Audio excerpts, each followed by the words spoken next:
ఎట్టెట్టా అనితక్క ఏంది నీ తిక్క అర్థమవట్లేదా? ఓసారి ఈ వీడియో చూడండి. 100, 350, 700 యాలం పాటలు పాడుకుంటున్నారు. అర్థమవుతుందా? ఓసారి వినండి.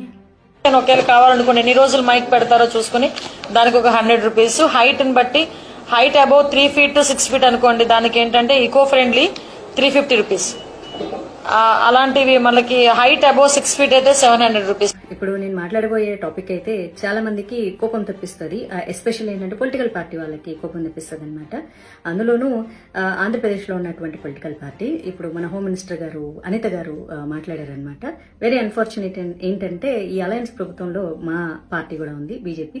అయినా సరే నేను తప్పు అని ఖండించి తీరతాను. ఎందుకంటే నాకు పార్టీ కంటే ముందు దేశం, ధర్మం, అందులోనూ నా హిందూ ధర్మం. నా తెలియగలుగుతాను, ప్రతి వాళ్ళకి హిందూ పండుగల మీద పడి ఏడవడమే తప్ప ఇంకా వేరే పని లేదా? ఏమ్మా అనిత గారు, ఏంటమ్మా పాటలు గణేష్ మండపాలలో పెడితే 100 రూపాయల, అడుగుకి 350 రూపాయల ఎకో ఫ్రెండ్లీ గణేషకి.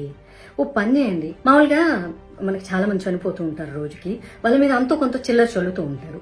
సో మీరు చెప్పండి, ఇది కొంచెం చిల్లర కాదు, ఇట్లా ఇంత 1 కిలోమీటర్కి అయితే 100 రూపాయలు చల్లండి, ఇట్లా 2-3 కిలోమీటర్లు అయితే 350 రూపాయలు చల్లండి, మేము ఏరుకుంటాం, వచ్చి మా స్టాఫ్ని పంపిస్తామని పెట్టండి. చాలా బాగుంటుంది.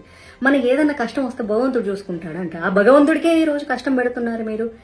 ఏం ప్రతి ఒక్కరికి హిందూ పండుగలు వస్తే చాలు, అసలు మీకు ఎందుకు ఇంత కడుపు మంటాం? అసలు మాకు నిజంగా అర్థం కాదు. ఇదే